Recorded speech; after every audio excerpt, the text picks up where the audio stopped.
আমার বাবা মারা যেত তাহলে তার একটা কবর থাকতো, আমি গিয়ে দাঁড়িয়ে বলতে পারতাম এটা আমার বাবার কবর। আমার কাছে ওইটাও নাই। আমি সেই ছোট্টবেলা থেকে বাবার একটা ছবি নিয়েই হাঁটি আর জানি এটা আমার বাবা। তখন ঘুমাইতাম, রাতে এসে দেখতো আমি ঘুমাচ্ছি।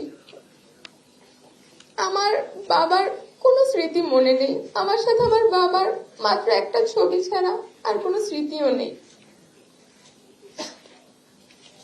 আমরা 2025 সালে জুন মাসের 5 তারিখে আয়নাঘরে যাই। আয়নাঘরের এক একটা সেল যেটা বলে বোঝানো যাবে না, ওই সেলগুলোর নামই ছিল কবর সেল, যেখানে একজন সুস্থ মানুষ 5 মিনিট থাকলে সেও অসুস্থ হয়ে যাবে।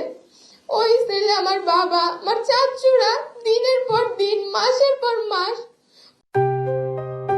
JBS হোল্ডিংস লিমিটেড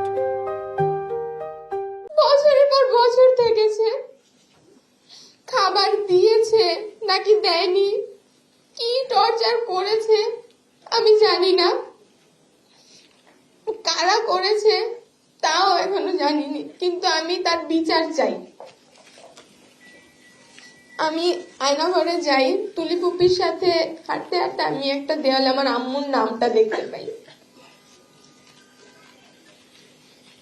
ছোট্ট একটা সেল, যেখানে ভালোভাবে দাঁড়ানো যায় না, বসলে ভালোভাবে বসা যায় না, ভালোভাবে শুয়ে ঘুমানো যায় না।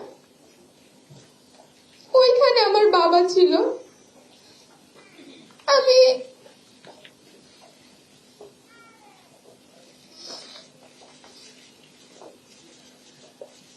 আমি তো কিচ্ছু চাইনি, আমি শুধু আমার বাবার বিচারটা চেয়েছিলাম, আমি আমার বাবাকে ফেরত চেয়েছিলাম। আমার বাবাকে ওরা ফিরিয়ে দেয়নি, আমার বাবার কোনো খোঁজ ওরা দেয়নি। কেউ জিজ্ঞেস করলে আমি বলতে পারি না আমার বাবার কি হয়েছে, আমার বাবা জীবিত নাকি মৃত আমি সেটা জানি না।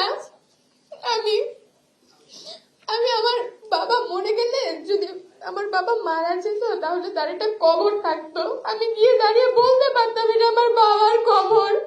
আমার কাছে ওইটাও নাই। আমি সেই ছোট্টবেলা থেকে বাবার একটা ছবি নিয়েই হাঁটি আর জানি এটা আমার বাবা।